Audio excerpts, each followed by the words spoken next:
There's this belief that because you're an introvert, you may not be confident. I don't think that's true. You don't have to change your personality to become confident. You can have a personality that is either introverted, shy, and still be confident. I have always been that kid that on my report card, my teacher would write she's well behaved, she's quiet, she's reserved. I got awards for being best behaved student. I was a quiet kid and I still consider myself quiet till now. I don't get involved in unnecessary drama or where there are fights or gossip, or you won't even find me in places where I am not needed. And a lot of people will call me shy because I am not particularly loud when I am in public. But I find a lot of interactions unnecessary, especially in large gatherings, and so I don't get involved. I think you have to be able to discern who you are and who you think you need to be. I'm a quiet person, and sometimes I can be the loudest person in the room. Most times I am not, but I have never felt that I need to change my personality or act a different way when I'm in public, not because I want to, but because I don't want people to think a certain way about me. It is very common to think that people who are very outspoken, who are loud, who express themselves in every occasion are the most confident people.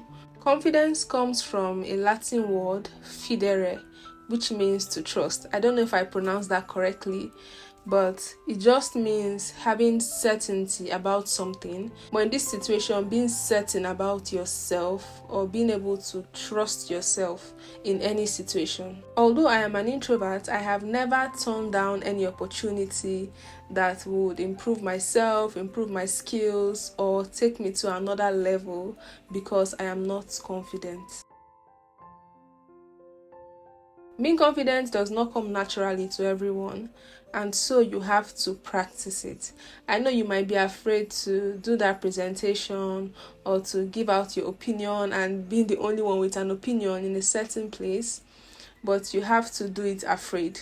Yes, you have to practice confidence.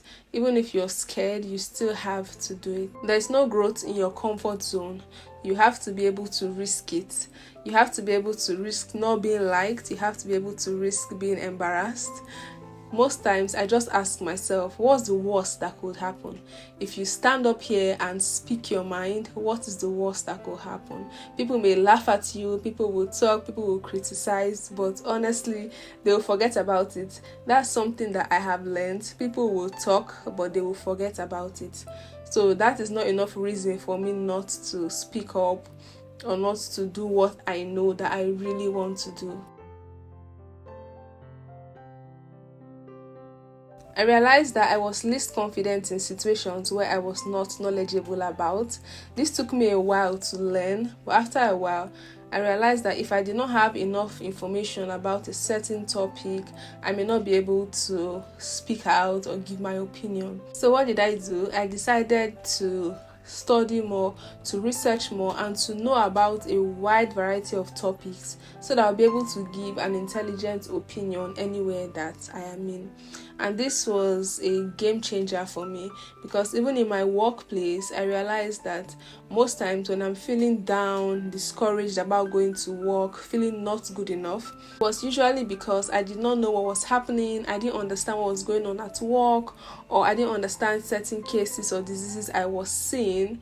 But then when I learned about it, I realized I was more confident. I could go into work feeling confident, not worried about whatever case that may come in. And that's because I have educated myself about these topics and these cases. And this was life-changing for me. And I have applied this to other parts of my life where I know that I just need to have enough information and be able to give an intelligent opinion wherever I am. It's also important to set goals for yourself and achieve it. This can give you a form of reassurance and make you believe that you are actually as good as you think you are. When you see yourself do things that you plan on doing, or do things that you thought were not achievable and yet you did, this is going to boost up your confidence, and you'll be able to step into places and be able to speak whenever you want to, because you know that you know who you are.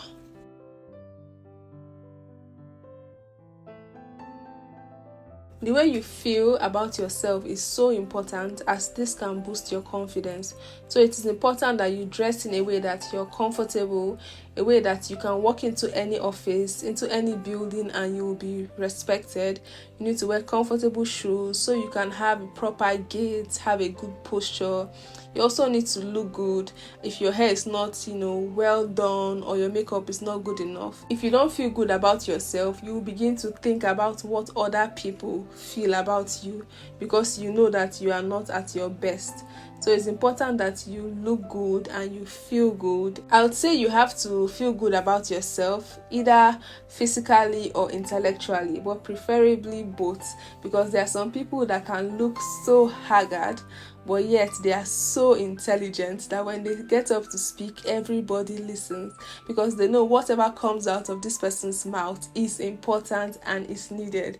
Yet there are some people that don't know so much, yet because they are properly dressed, people will want to listen to them. So it can be one or the other, but preferably both. For me, sometimes, no matter what I do, I cannot boost my morale enough. I still feel like I'm not good enough.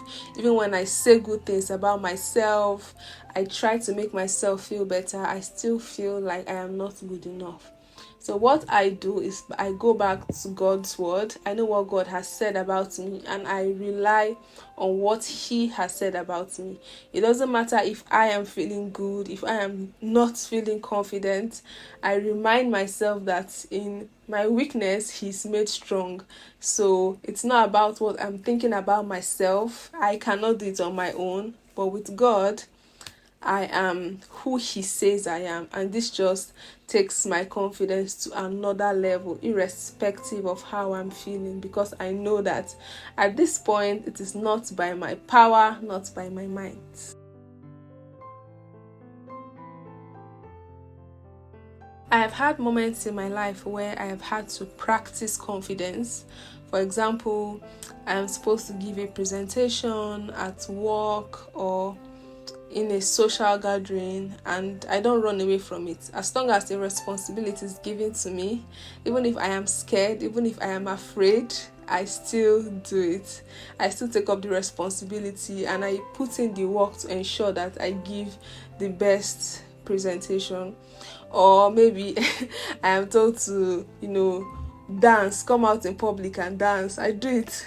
Even if I am scared, even if I am ashamed, I still do it. Or when I go for an occasion and I'm given the microphone to speak, I speak. Although it can be scary, but I've had to practice my confidence a lot of times, and this is the best thing that you can do for yourself. As long as it is something that you want to do, then you can practice it.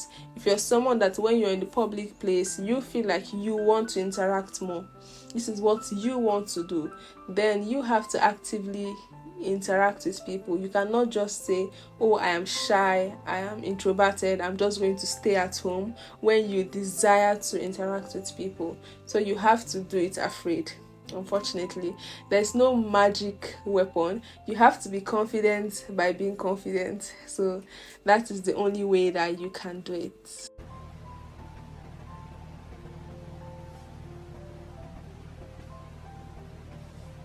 There's no easy route to these things, but you have to remember that you have to live your life for yourself and just do it. There's no harm. There might be shame, there might be embarrassment, but everybody will move on. So I hope these tips have helped you. Don't forget to give the video a thumbs up and subscribe to the channel. I will see you in my next video. Bye bye.